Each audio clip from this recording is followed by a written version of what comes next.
Repaso del primer cuatrimestre. En esta materia estamos abordando la comunicación como un gran objeto de estudio y a lo largo de todo el primer cuatrimestre recorrimos algunas de las teorías clásicas que consideran este fenómeno complejo desde distintos aspectos y desde distintas disciplinas. En las tres primeras unidades tuvimos como eje además tres géneros: el debate, el informe y el texto de opinión, que permitieron articular la práctica de la escritura en el ámbito académico. En las clases teóricas en las que nos encontramos trabajando en este momento, la idea fue empezar a conversar acerca de las propuestas que los autores de las distintas áreas realizan para ver de qué modo, a través de las tensiones que podamos establecer entre estas teorías, podemos enriquecer nuestra propia visión de este objeto de estudio y también enriquecer nuestra mirada con el objetivo de ir adquiriendo una construcción autónoma de los recursos que necesitamos a la hora de producir textos en el ámbito universitario. Así, en la primera unidad recorrimos los contenidos que tienen que ver con las teorías más clásicas que analizan en general la comunicación como un fenómeno casi unidireccional, en donde teníamos un emisor que enviaba un mensaje a un receptor a través de un canal, por ejemplo, como decía Jacobson, con un código en un contexto, pero casi sin considerar con demasiada relevancia la figura de ese receptor al que se mencionaba, al que nosotros nos dedicamos a empezar a cuestionar. Elegimos otros autores, además de Jacobson, de Kerbrat, como el propio Ducrot, que lo que hace es cuestionar la unicidad del sujeto hablante, planteando que lo podemos dividir entre la idea de un locutor y un enunciador, es decir, un responsable de la acción y un responsable o autor de los contenidos. También hemos considerado otros autores, por ejemplo Genet, que es citado por Arnoux cuando analiza las condiciones de la transtextualidad, es decir, la vinculación que hay entre lo que producimos nosotros como texto y otros textos posibles con los cuales se da una relación necesariamente polifónica entre el desdoblamiento de la condición de emisor y esta transtextualidad que existe, este vínculo latente que existe entre varios textos. Podemos hablar de una condición polifónica de todo acto comunicativo, a la que hay que sumar que el emisor se dirige al auditorio en función de un modelo comunicacional que tiene y a su vez ese auditorio interactúa en función de un modelo distinto, es decir, una idea que cada uno tiene de las otras personas. Esto termina de diversificar, ¿sí? De volver polifónico el acto comunicativo como un acto además de actualización. Actualización de enunciados que no son originales. Todo lo que estamos diciendo siempre tiene contenidos que en realidad vienen de otros momentos y que si se actualizan es porque necesitamos tenerlos presentes, traerlos al presente porque siguen siendo significativos, ¿sí? Pero siempre hay unas resonancias previas que es importante considerar, porque cada vez que citamos algo, cada vez que lo traemos a la actualidad, estamos trayendo a colación también la situación enunciativa en que esos enunciados se realizaron.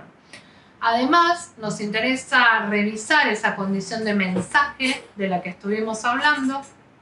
que de algún modo hace pensar en algo que está encerrado en una botella, que es dado por el emisor a ese auditorio, a ese público de recepción, que lo tiene que tratar como algo intocado, cuando en realidad hay que desplazarlo porque es importante que ese auditorio interprete, y conocer el valor de la interpretación que realiza de ese enunciado es lo que lo hace verdaderamente significativo. También hemos considerado otras dimensiones, por ejemplo, hablamos de que en todo acto comunicativo, como dice Steinberg, hay una dimensión temática, una retórica, una enunciativa, es decir, hay un qué, hay un contenido que se trabaja desde un cómo, se elige compartir de una determinada manera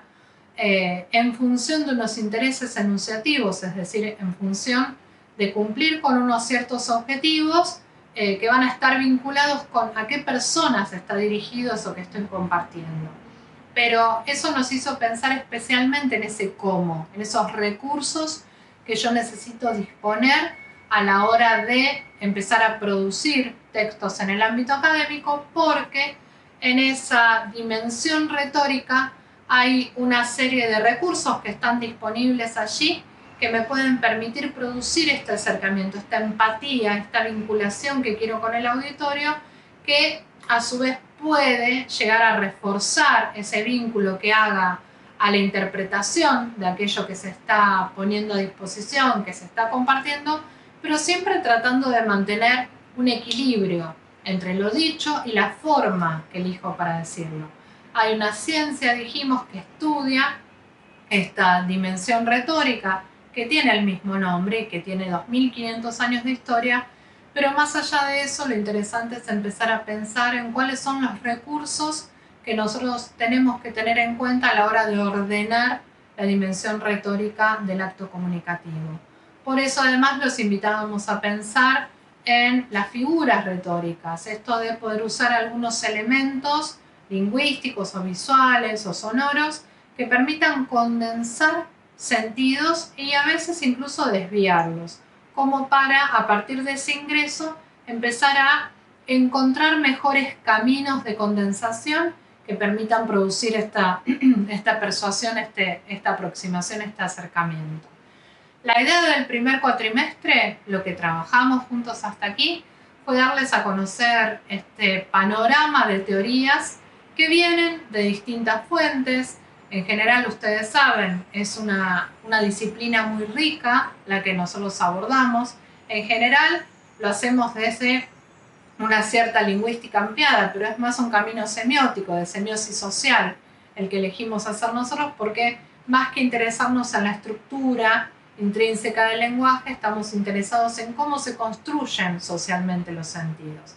Pero ahora viene una segunda parte en el año, y en esta parte la idea es hacer hincapié en estos géneros con los que vamos a trabajar el resto de nuestras carreras en la universidad y también el resto de nuestra trayectoria profesional, como son el texto de divulgación y el proyecto. La idea de este segundo cuatrimestre es abocarnos mucho más a la práctica, por eso también vamos a invitar a muchos profesionales a que se sumen a estas exposiciones que nosotros realizamos y que nos den a conocer sus trayectorias y algunos caminos distintos para empezar a enriquecer nuestra mirada sobre esta disciplina tan especial en la que nos desempeñamos. La idea de hacer un cierre de los contenidos del primer cuatrimestre es también hacer un cierre de este encuadre teórico, como para que ustedes empiecen a incorporar a estos autores, porque lo que nos interesa especialmente es que empiecen a incorporar el vocabulario que estos autores nos ofrecieron, que empiecen a completar las guías de lectura de la bibliografía obligatoria, que se pongan al día con la entrega de los trabajos prácticos, para que podamos encarar esta segunda parte del año ya pudiendo profundizar en estos géneros que resultan a veces un poco complejos, porque no es tan sencillo armar un artículo para publicar en una revista o presentar un proyecto para una convocatoria y solicitar a través de una exposición oral un subsidio, pero sabemos que pueden ser la clave en la labor profesional y cómo ustedes se desempeñen. Es el tipo de trabajo que a ustedes les puede ayudar a organizar su tarea y lograr, si se quiere, una articulación con este campo profesional que a veces es tan difícil de conocer, al menos en una primera etapa. Seguimos entonces la próxima con los contenidos del segundo cuatrimestre. Muchas gracias.